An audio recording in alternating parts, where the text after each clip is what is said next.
Hello and welcome to Good Evening Britain, a Force for Good's weekly show coming to you live from our studios here in the heart of the great British city of Glasgow, with me, your host, Alistair McConnachie. We are broadcasting on all our digital platforms throughout the United Kingdom and across the world. We're bringing you quality, pro-UK comment and analysis every Wednesday from 7 until 8 p.m. on YouTube, on Facebook, on X, and on TikTok. A very good evening to you all. Please do send in your greetings and tell us from which part of this great nation and this world you may be watching from. We're always happy to hear from you. Please do send in your comments. Now, we've got a packed show again for you this evening, and you may have noticed this beautiful, wonderful, colourful flag in the background. Now, this is the flag of the British Indian Ocean Territory, which is very much in the news today and this week, because this represents the Chagos Archipelago in the Indian Ocean, which our esteemed government is deciding to give away to Mauritius and then rent it back from them for the princely sum up front of around £9 billion.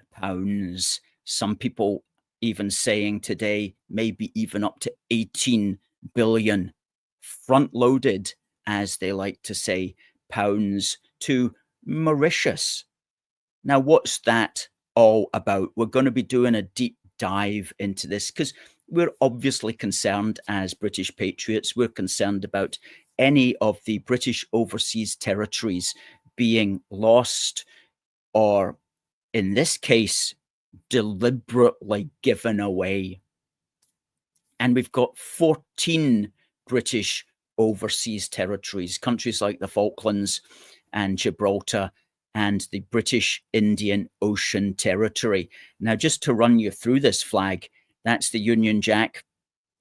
Up in the corner, the blue and the white represent the water and the surf of the Indian Ocean.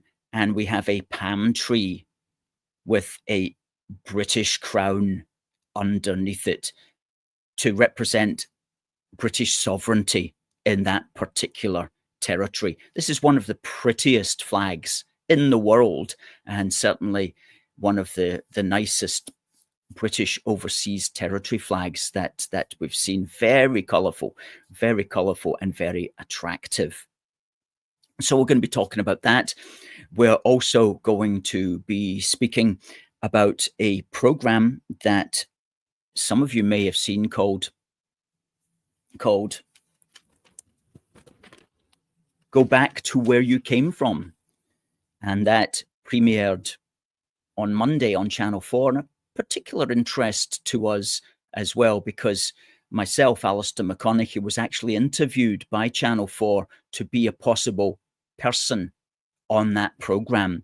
However, at the end of the day, they decided that they wouldn't take it further, but they actually approached me to ask me if I would like to be on that program and be one of the 6 people that they were going to take around the world. More about that later. And if we've got time, we're also going to be looking at the president of El Salvador and his very interesting prison system. And we're going to be asking, do we need something like that in this country? So let's just say hello to one or two of you. James Cog, how do you do? Says, opinions on Northern Ireland. Well, we love Northern Ireland remaining part of the great United Kingdom, as you can no doubt surmise from our general approach here. Derek says, good evening, AFFG family. Hope everyone is well. Shocking how much the taxpayers are paying for illegal migrants staying in Great Britain. It's getting out of hand. It's certainly getting out of hand. And in fact, we're also paying we're also paying for their clothes as well. 3,000 a day cost of giving every Channel migrant new clothes. Apparently they are, all the clothes that they arrive in are taken off them, and there is a store which is, quote, kept quayside, said by one former official to be as big as a Matalan or M&S with changing rooms. The Home Office stocks thousands of different sizes and shapes to replace all the migrants' clothing, which it says they require because they are often sprayed or soaked through with seawater and splashed with fuel, occasionally posing a health and safety risk. The new clothes cost the taxpayer $3,733,000 for 2022, 2023, and the first 10 months of 2024, equivalent to $3,624 a day for each of the migrants who crossed the Channel. Sorry, $3,624 a day for the migrants, and that works out cheaper, but it's $3,000 a day that we're paying for the various migrants, works out about £35 a migrant. So-called, some people saying they should pay it back. They certainly should. Hello, Debbie. Good evening. Four-tier Keir got away with it again. Hello to D-Tube, who says, good evening, everyone, and to Oksana and to Paul from Kent, the Garden of England. Nice to see Exiled Viking. Hi to you. And to Alan. Good evening, everyone. What a cool flag, isn't it just?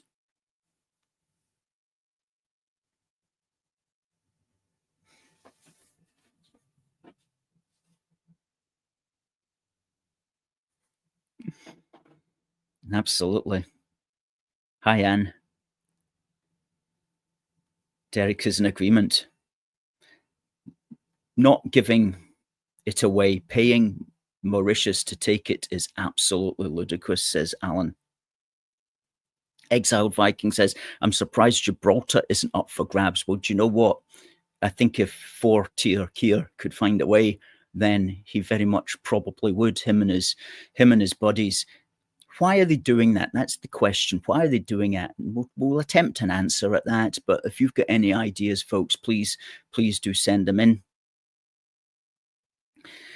Now, let's talk about that then. Let's talk about the Chagos Islands, otherwise known as the British Indian Ocean Territory. Now, what I'd like to do here is to give you some, firstly, put it into geographical perspective so you know what we're talking about. Then I want to give you some history, which goes right back, because the Chagos Islands and Mauritius were French colonies, which we took over from the French during the Napoleonic Wars. Okay. And we until 1968, we controlled Mauritius. It was a British colony. It was part of the British Empire up until 1968. But I'll get into that in a minute.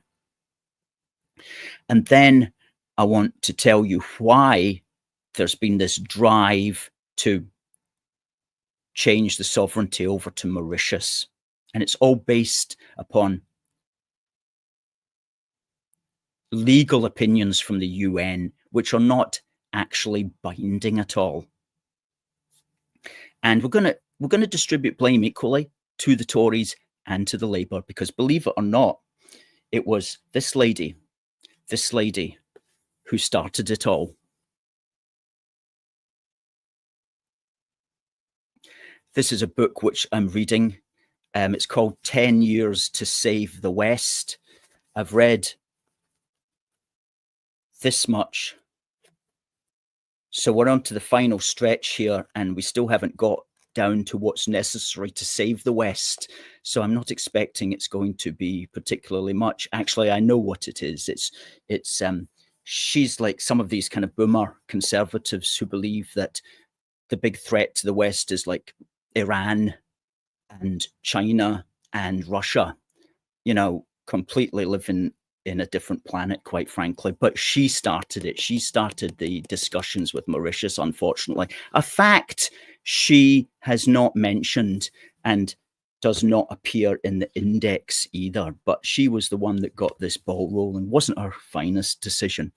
Anyway, let's look at the map to show you where the British Indian Ocean Territory is. Let's bring up the first one. Now that's looking down there, right in the center of that picture. You can see British Indian Ocean Territory. It's not very big. And southwest, the first island you'll get to is Mauritius. And it's Mauritius which is claiming to have some kind of sovereignty over that territory, also known as the Chagos Archipelago. Now, the distance there is it's over 1,300 miles. So it's not exactly within walking distance or even swimming distance. Okay, let's go to the next pic. Now, this is the Chagos Archipelago, or the British Indian Ocean Territory, in more detail. Now, the brown bits, which you can just see, are the actual dry land bits. The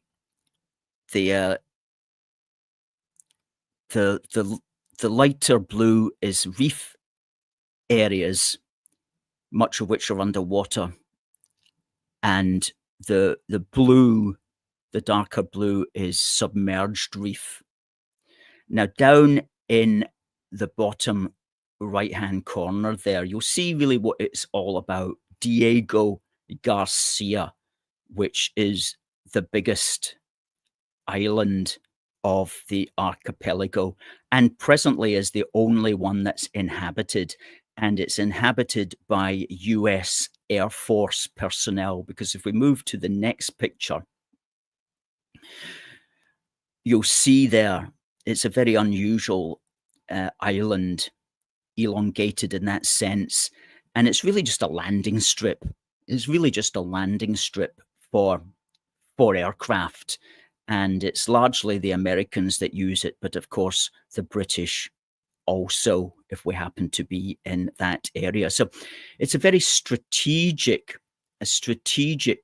positioned island, because if we move to the next picture, you'll see it's slap bang there in the middle of the Indian Ocean, and it's within flying distance of all of these areas, from Somalia to Yemen to the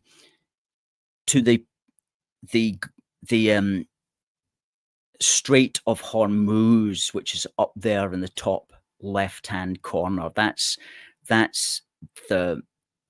the moment, that's very much an important area, because that's where the ships go through to get to the Suez Canal. So the Americans and British always want to be within flying distance of that kind of thing, because, I mean, there's problems at the moment kicking off there, as we know.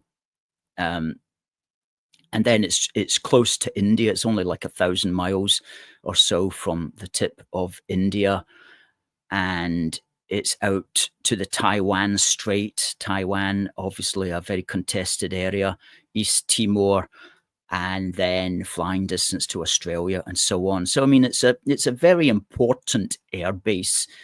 And indeed, many of Britain's overseas territories are extremely geostrategic, as they say.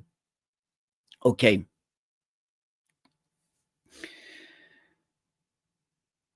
We'll just get rid of that thing there. So that's it's an important military base, if nothing else. Now, it has, of course, a checkered history, and let me just basically bring you up to speed with that. Now, there's two histories here. There's the history of Mauritius, which is presently claiming to have sovereignty over it, and there's the history of the actual archipelago, the Chagos Archipelago itself.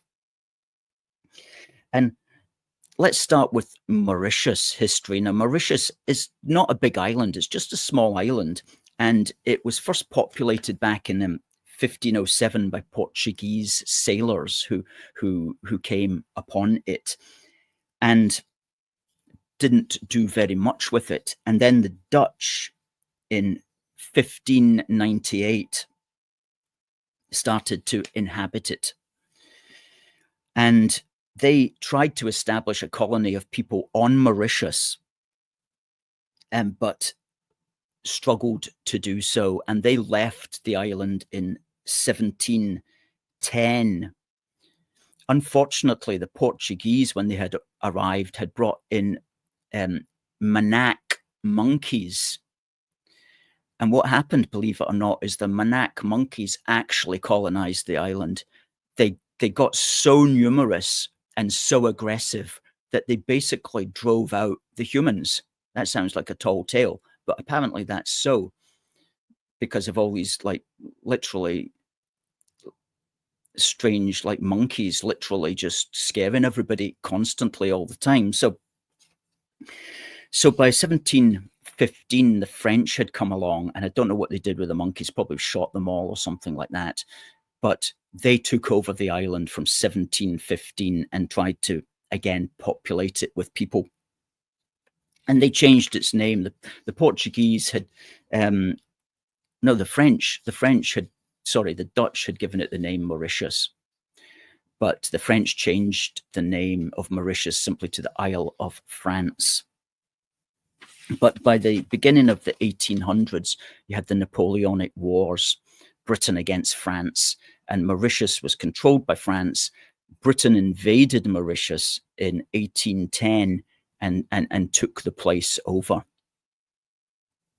And then in 1814, the British also took the Chagos Islands off the French as well, as a consequence of the Treaty of Paris. So these two island groups, Mauritius and the Chagos Archipelago, they had been controlled by France, but the Napoleonic Wars delivered them into the hands of the British. And the British administered both of these areas as part of the British Empire.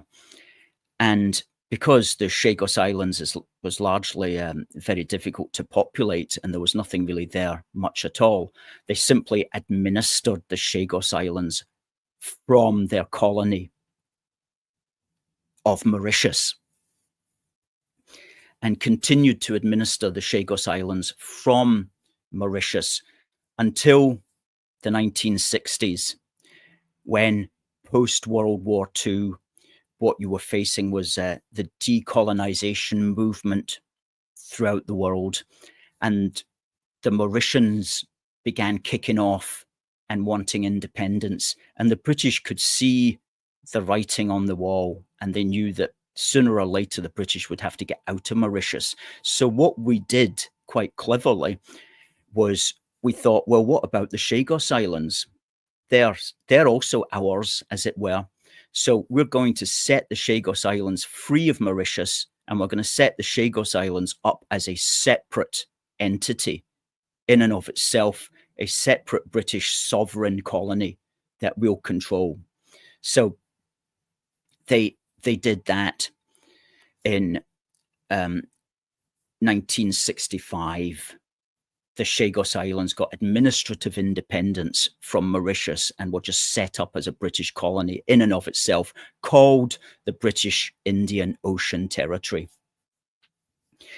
And then what happened in Mauritius in 3 years later was a democratic election was held, and the Mauritius Independence Party won.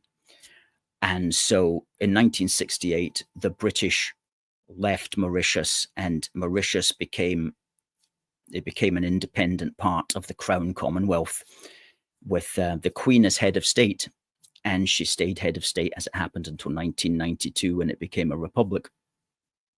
But by 1968, the people in Mauritius were like, well, there you go. Where's the Chagos Islands? Oh, they're still over there, 1,300 miles away. But guess what? We don't have any control over them anymore, because 3 years ago, the British made them basically a sovereign, separate colony. And that's always grated on the Mauritians. And they've always said, well, it was administered, the Chagos was administered by the British when they were in Mauritius, Now that the British have left, surely we should be able to administer the Chagos Islands. Well, sorry, you can't, because before you got your so-called independence, we made the Chagos Islands separate from Mauritius. So that was at least some clever thinking, unbelievably clever thinking of the British diplomats at the time. Unusually clever thinking, actually, to foresee that. Because if you know one thing about British post-war diplomats, they're all just bloody idiots, excuse me. But for that one, they actually figured something out there, which was really quite remarkable when you think of it. So ever since then, ever since 1968, the Mauritians have been, those should come to us. And they've got a kind of argument. But we've also got an argument as well. And so it's really just two different points of view as far as that's concerned. My own view, of course, is that they absolutely do belong to Britain, and they've only ever existed in any real sense under British rule in one way or another. Now, the story does get a little bit morally complicated, because between 1968 and 1973, we had this deal with the Americans to build that great big airstrip that you saw earlier. And that required shifting out the people who actually lived there at the time. And you could say they were forcibly removed. And you could say that was wrong, and there's certainly an argument for that. And I don't want to get into that at the moment. I just do want to make sure that you're aware that the Chagos Islanders were moved out either to the Maldives or to the Seychelles, or indeed about quite a few hundred were actually moved to Britain, where their ancestors still exist to this day. So that's the history of how that came about. Now, the question is, why today? Why today are we being expected to give back, inverted commas, the Chagos Islands to Mauritius? What's pushing that? What's the policy? What's the politics behind that? Well, it comes as a consequence of 3 rulings which have been made in UN, United Nations courts. And I want to get into those briefly at the moment. But I do want to point out that these rulings that have been made are not binding rulings upon us. They don't demand that we do it. They're simply advisory rulings, matter of opinion rulings, as it were, that we in Britain don't actually have any reason to follow if we don't want to. There's not a country in the world that has to follow UN advisory rulings, even binding rulings at the end of the day. If it's international law, it's really just very much up to the country whether they want to follow it or not. But you certainly have no reason to follow advisory rulings. And it's not just me saying that. Let me bring up this lawyer who's written the best article that's out there on this very fact.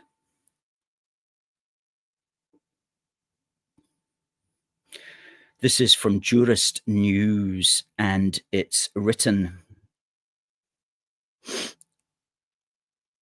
by Professor Elliot Winter from Newcastle University, and this is dated 12th of December 2024, and it's a 3-part series.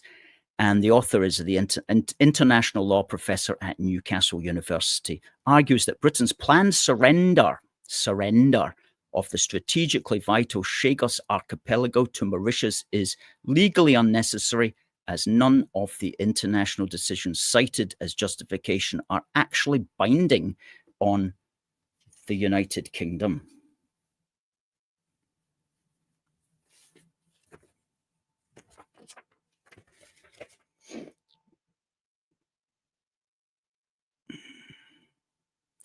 As the author has previously explained, and this is in part 1 of his 3-part article, this is part 2 that I'm reading from at the moment, the intended surrender of the Chagos would represent a major strategic blow to Western security. Moreover, the plan offers no discernible benefit to the British people or to the Chagosian Islanders, many of whom have come out in protest against it. In practice, the UK seems to be making this concession based on fear of negative future court judgment, with the Foreign Secretary opining that a binding judgment against the UK seemed inevitable. However, the source of such a putative future judgment has not been specified.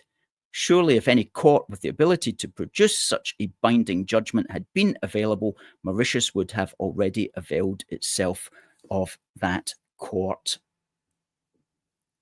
And this is important stuff because many of us need to know what's going on here, and this is the definitive article on it.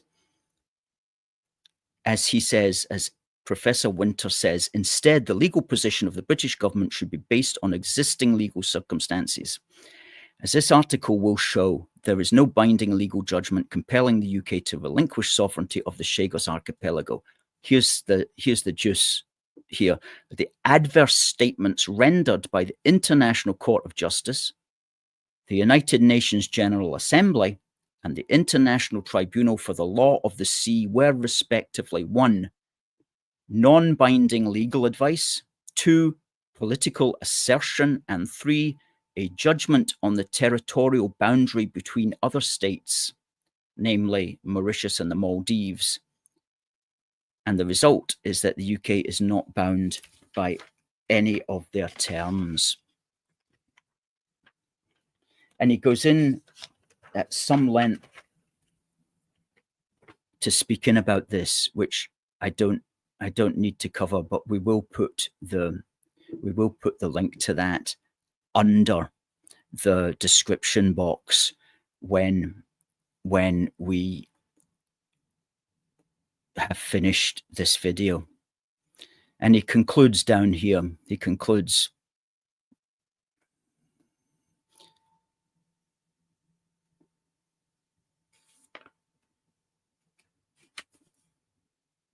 sovereignty over the Chagos has been the subject of a long dispute between the UK and Mauritius.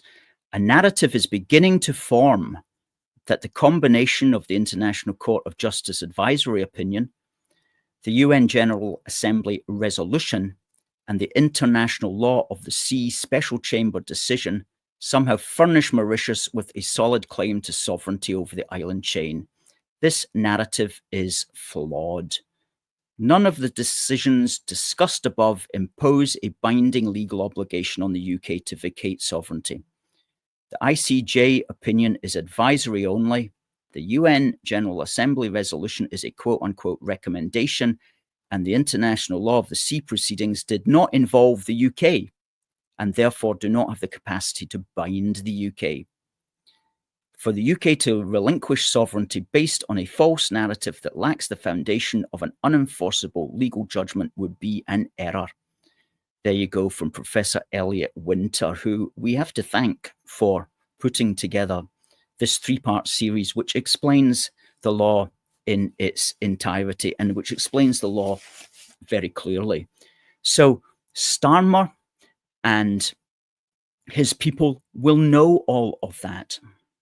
So why this rush, this dirty rush to give up what was described there as a vital strategic asset for the United Kingdom and indeed the wider Western world? Why give it up to Mauritius, which, at the risk of sounding like Liz Truss here, is certainly friendly with China, if nothing else? So, well, let's not lay it all at the door of Starmer. Liz Truss began the discussions with Mauritius when she attended a UN meeting during her brief tenure. Then James Cleverly, who was the Foreign Secretary, took it forward. And yesterday, and this is James Cleverly, a Tory at the time of the Truss-Sunak governments, he took it forward. And we've got a something from James Cleverly here, who was on Twitter last night trying to have a go at Starmer.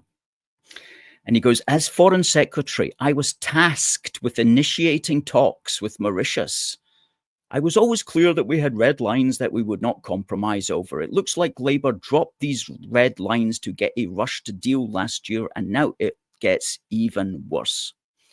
And then he goes on to try to justify that he was trying to get a good deal and Labour are getting a bad deal.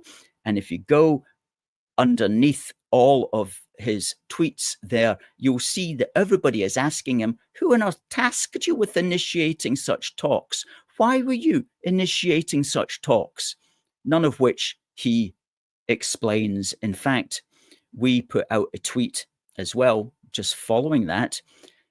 Cleverly, we say, makes it clear that Labour are just finishing what the Tories started, albeit with some technical differences. The fact is that neither of these two parties are fit for patriotic and sovereign British government. Okay, because that's the problem that we face in this country. Our politicians do not put British sovereignty first, whether that's British by sovereignty, I mean authority, complete authority. They don't put that first.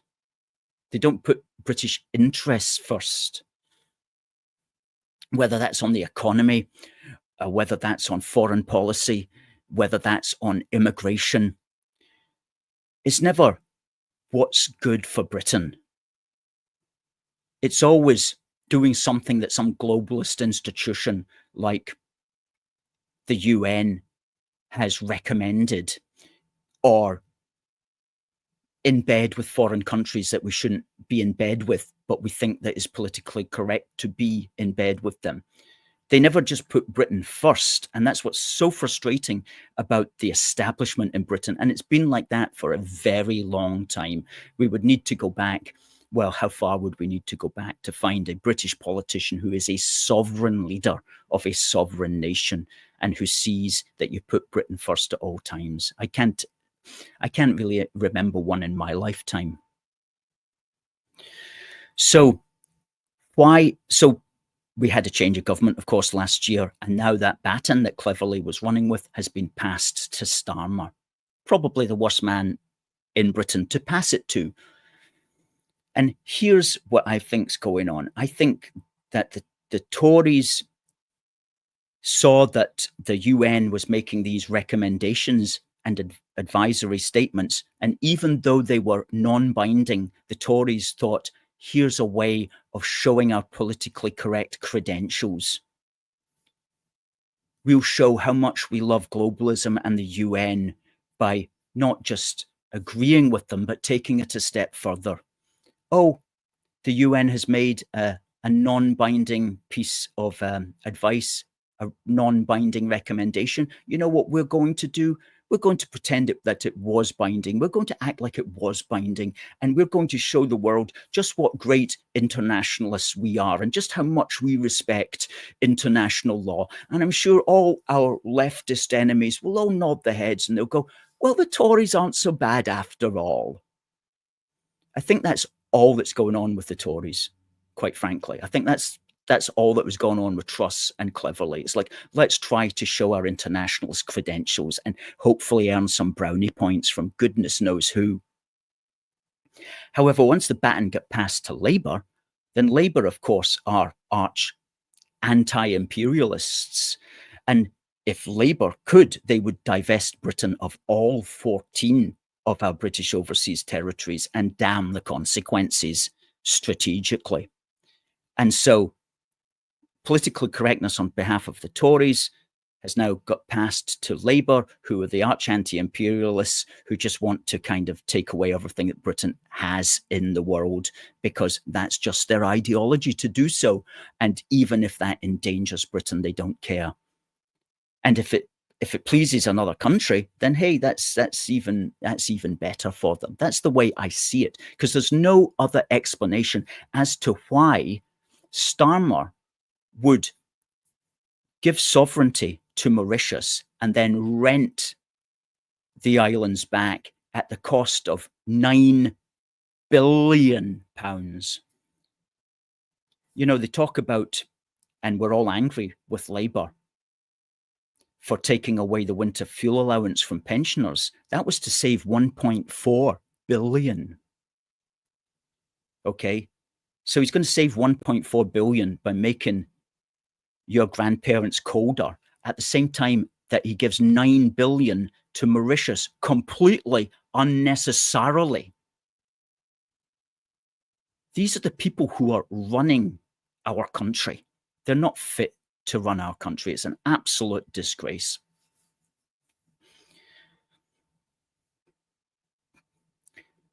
So I hope you enjoyed that deep dive into what's happening with the Chagos Islands, with the British Indian overseas territory, of which this is its flag. Let's look at some of your comments.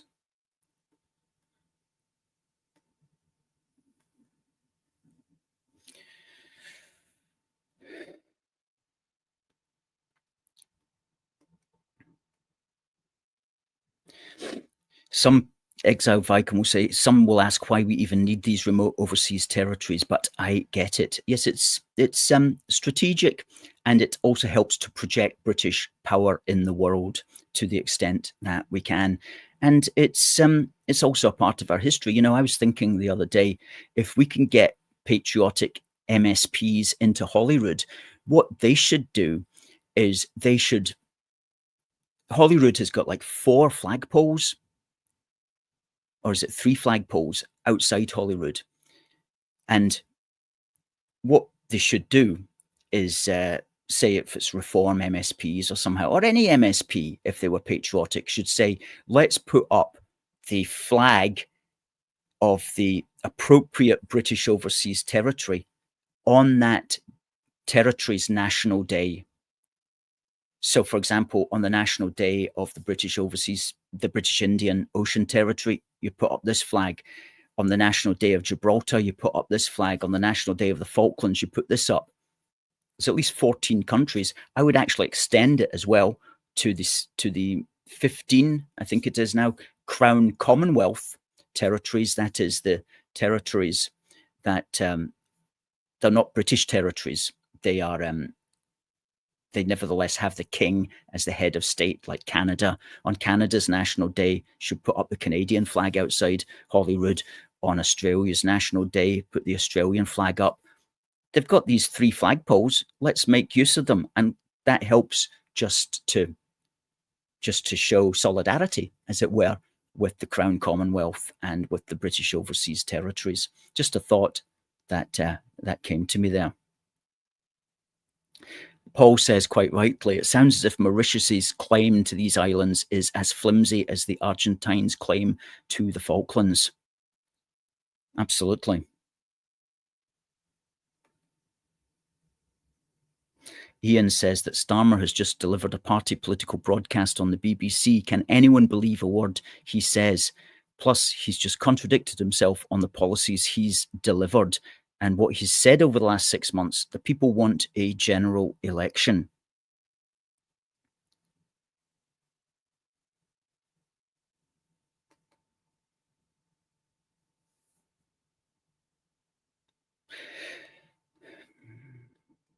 Alan also adds the point, which I didn't get a chance to mention, that the Chagosians don't want to be Mauritanian. They don't want the Mauritius to take it over.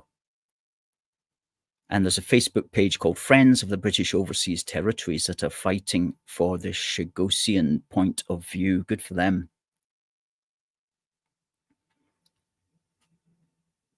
Alan Dawes says again that Stephen Barrett on X and on YouTube is also very knowledgeable on the subject. Yes, I think he's a barrister, if it's the one I'm thinking about. He's also good at that.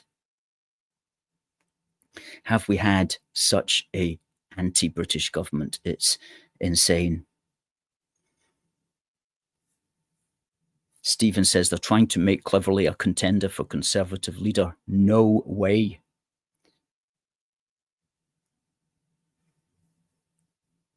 Paul says, Labour and the Conservatives are always on the back foot, always apologetic and ashamed to be British. They want to humiliate this country. DM on TikTok says, are you pro-colonialism? Well, I think the colonial days are past, but I'm pro Crown Commonwealth. I'm pro the King being the head of state of the countries that want him to be. Certainly very pro the British overseas territories, all of which want to remain part of the United Kingdom.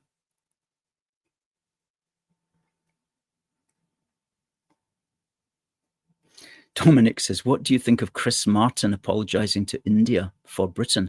I'm afraid I haven't heard about that, Dominic, but it sounds pretty crazy. Unnecessary. Silly.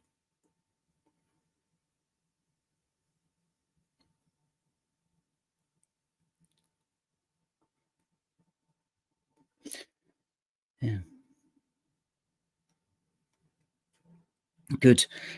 Well, let me change tack completely and talk about El Salvador. We're talking about foreign countries. Let's talk about El Salvador, and let's talk about the president of El Salvador, who made a tweet 2 days ago, which was really quite remarkable.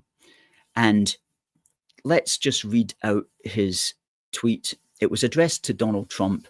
He says, this is President Bukele of El Salvador. We have offered the United States of America the opportunity to outsource part of its prison system. We are willing to take in only convicted criminals, including convicted US citizens, into our mega prison in exchange for a fee. The fee would be relatively low for the US, but significant for us, making our entire prison system sustainable. Okay. Now, he didn't say it was going to be a 360 win, like Alex Jones would say, but definitely that does seem like a 360 win, because these mega prisons are the mega prisons. I don't know how many they've got in El Salvador, but they've certainly been working. And Bukele has turned a very violent country into a country with one of the lowest homicide rates in the Western Hemisphere. I just discovered this today, and I thought it was worth pointing out. There's a list here that we'll put up of the homicide rates of El Salvador. Let's stick them up. Back in 2015, there was over 106 people per 100,000 inhabitants who were getting killed. That began to fall from 2016 to 84 per 100K. Bukele took over in 2019 when it was still high. It was at 38 per 100,000 homicide rate.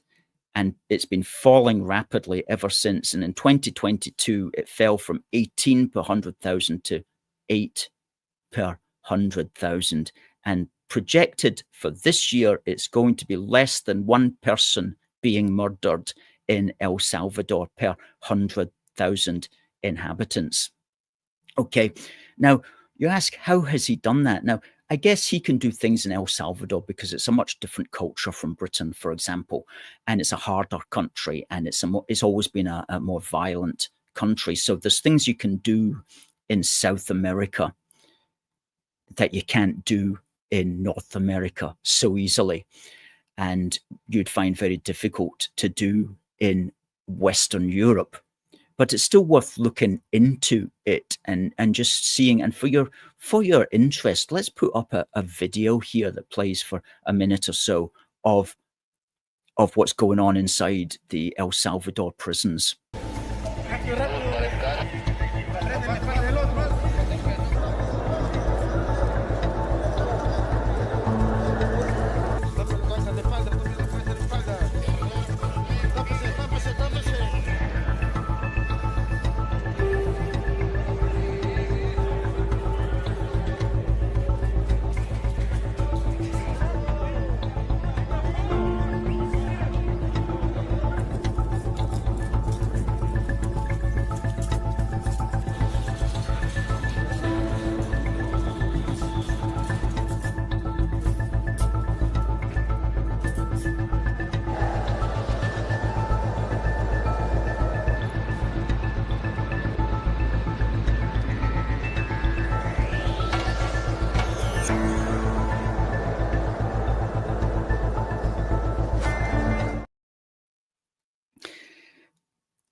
a mega prison that contains 40,000 inmates.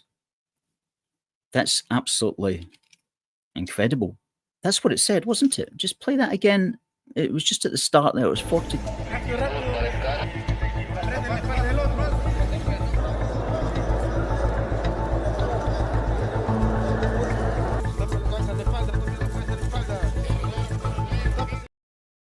Yeah, 40,000 in one mega prison.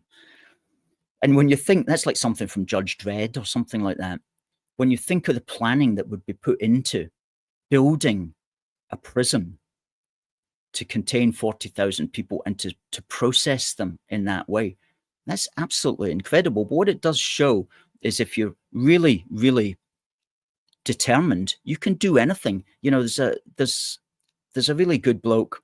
There's a really good bloke called Jack Anderton, and he put out this tweet, which I'll just read out. And he just summarized it. He was talking, Britain has been unable to deport grooming gang ringleaders back to Pakistan. The country is refusing their return. Well, stop all aid, which has been 1 billion since 2009, ban any visitors from Pakistan coming to Britain, and tax remittances until deportations are accepted. Okay, you can stop aid, you can ban visitors, you can tax remittances, and as he concludes here, we can just do things. Okay, we can just do things. And the problem with our politicians, and we're noticing it like with Trump comes in, and unlike his first 4 years, this time he's had enough time to think about what to do, and he's doing things. It's just like doing stuff that you'd like, some of the stuff is like, what? Incredible. Just doing stuff, you know. We can do stuff as well, but we're so used to our politicians not doing stuff that it seems unusual to us when a politician actually does stuff. Well, we can do stuff. Like we can force countries to take back their foreign criminals. We can force them to take back their fraudulent asylum seekers. We can force them to take back illegals. As Jack said there, we can stop aid. We can stop visitor visas. We can stop work visas. We can tax the money that they send back to their countries. That's something that really needs to start happening.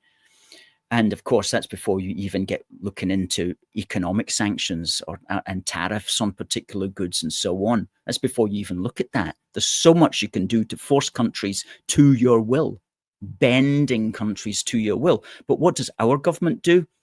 It goes to Mauritius, a tiny island, and says, yes, we're going to give you this highly strategic asset, and we're going to pay you £9 billion to rent it back from you. That's the level of politician that we have in this country.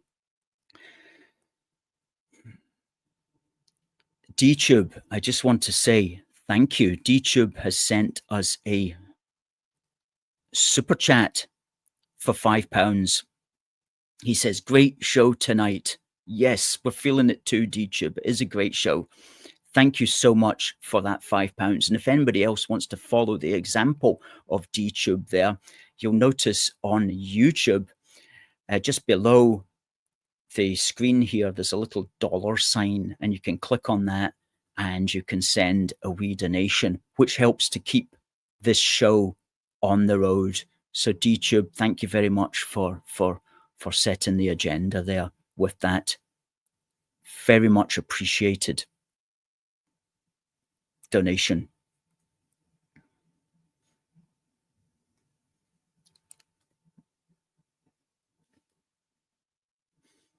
Oksana says El Salvador is a dangerous place. Only Argentina is partially safe and parts of Chile. Well, hopefully El Salvador is going to be a lot safer, although I'd probably still think twice about going on holiday there. That sort of prison, says Alan, would stop people wanting to go back. None of our soft touch justice.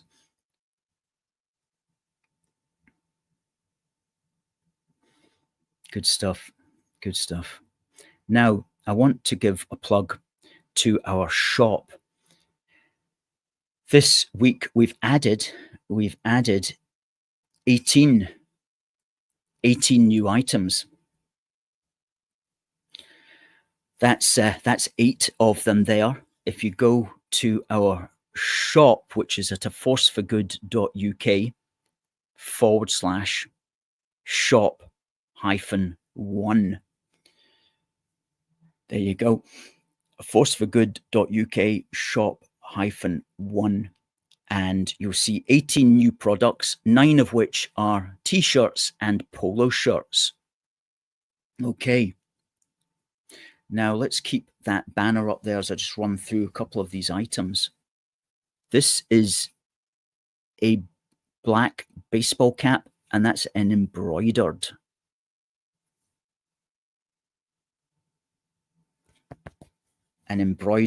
logo, which looks really nice. We've got the classic red, also embroidered. What else have we got that's easy to hand here?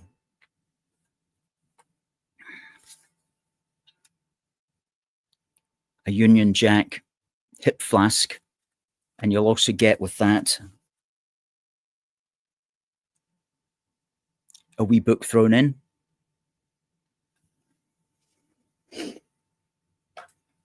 We've got these. We want to get these shifted. It's little dinky tins of breakfast tea. And I like this one. This is a tin of breakfast tea with an embossed flight of Lancasters of the Dam Busters 617 Squadron, with a little write-up on the back here about them.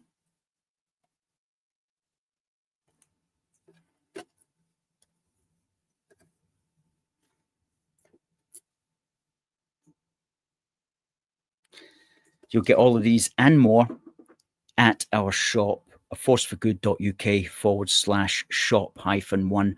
And we've tried to keep the prices as low as we possibly can. And all the prices include postage in the UK. Sadly, we can't send them abroad because postage abroad is pretty expensive these days. Now, I did say that we were going to talk about a new program that Channel 4 are putting out, and it's called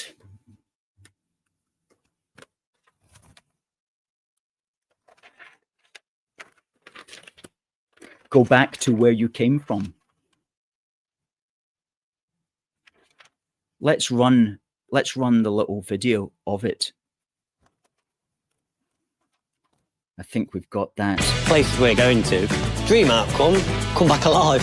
6 opinionated Brits People can call me racist, but my views are just basic common sense. are going on an extraordinary journey You won't get that in South Yorkshire. to find out why asylum seekers are coming to Britain. Is it too late to pull out? Oh, don't shoot me yet.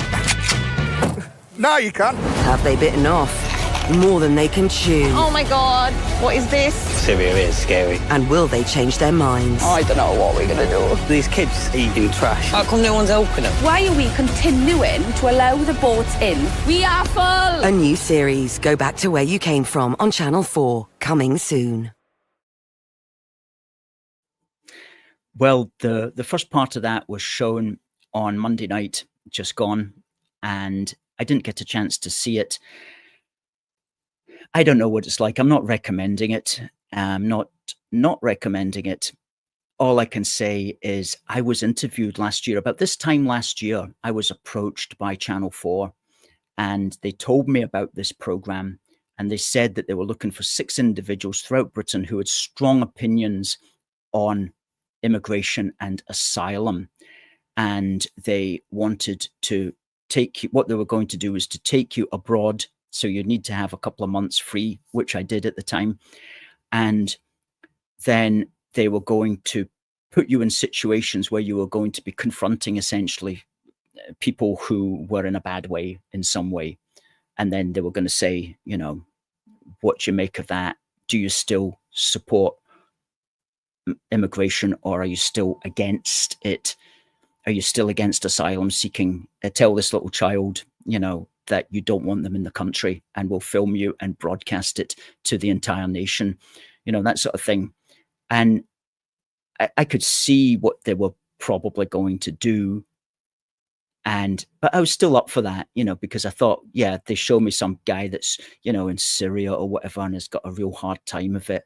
And they're going to say, why won't you let him into the country? And I'll have to explain why he can't come in. And then I'm the bad guy, I knew that's what they were going to try to do, but I can deal with that. I can handle that. It was not a problem. And so they took me through one interview, and it was like, why are you against immigration? And basically, I made some notes at the time, and I pointed out that I was against mass immigration for political reasons and also for moral reasons. And the moral principle here is that you want to help people to live where they already live. You want to help people where they are. And there's plenty of ways that we can help people in other countries without bringing their population to our country. As I've said, I'm for the concept of the Brotherhood of Man. I just don't want the entire Brotherhood of Man living in Glasgow. And to the extent that some countries have economic and poverty problems, perhaps we here in this country can help their countries with trade and with education, and with some of our best and some of our brightest going to their country to help lift them up, rather than have them come to this country. And to the extent that they have internal security problems with bandits and pirates and mafia and so on, again, perhaps we can help them deal with it where they live, rather than simply bringing them all over here. And so the moral point is, it's moral to help people stay where they are and to try to help them improve circumstances in their own country. That's the moral position. And then, of course, there's the political position, which is simply that there is far too many people coming into the United Kingdom, coming into the country in an unsustainable way, both through the asylum process and as well as conventional legal methods. And when I say unsustainable, I mean that the numbers coming in are not being matched with the country's availability of houses or jobs, or its need for particular skills, or the ability of the NHS or schools to handle the numbers, or the ability of the Treasury, the British taxpayers, to pay for them. And that's political reasons. There's even less consideration given to the social and cultural consequences of very often largely incompatible people with incompatible skills and attitudes being brought into this country and changing the nature of this country from a predominantly white European country to just to another third world country. So I was able to say these things, and I was able to put them into a way that was acceptable, as it were, for the Channel 4 mentality. And they knew that I could do that. So they gave me a second, I believe it was a second interview I got. And at the second interview, they wanted me to write 100 words or thereabouts to sum up my position. And which was basically, I said to them, people are either for borders or they're against borders. And if you're for borders, then you have to decide the limits. If you're against borders, then you may as well just open up the borders and let everybody in. And I'm very much for borders. And I'm totally consequently, therefore, against the UK government's open door, mass immigration and asylum policy. I said there should be a moratorium on immigration, and asylum places should be restricted to historic norms. For example, in 1979, there were 1,563 applications for asylum in the UK. In 2022, there were 83,130. Now, don't tell me that the world has become 52 times more dangerous in the interim. So I was able to make all these points in my kind of snappy, compelling manner, But unfortunately, I didn't get to be chosen as one of the 6. And I don't know if it's just because either I was too compelling or they knew, well, this guy's got literally no way he's going to change his point of view. Anyway, it's a pity in a way. It would have been good fun. I would have enjoyed it. At the end of the day, they've got 6 people, 4 of whom are going into the program against immigration and 2 of whom are for it. And so we'll see how it works out at the end of the day.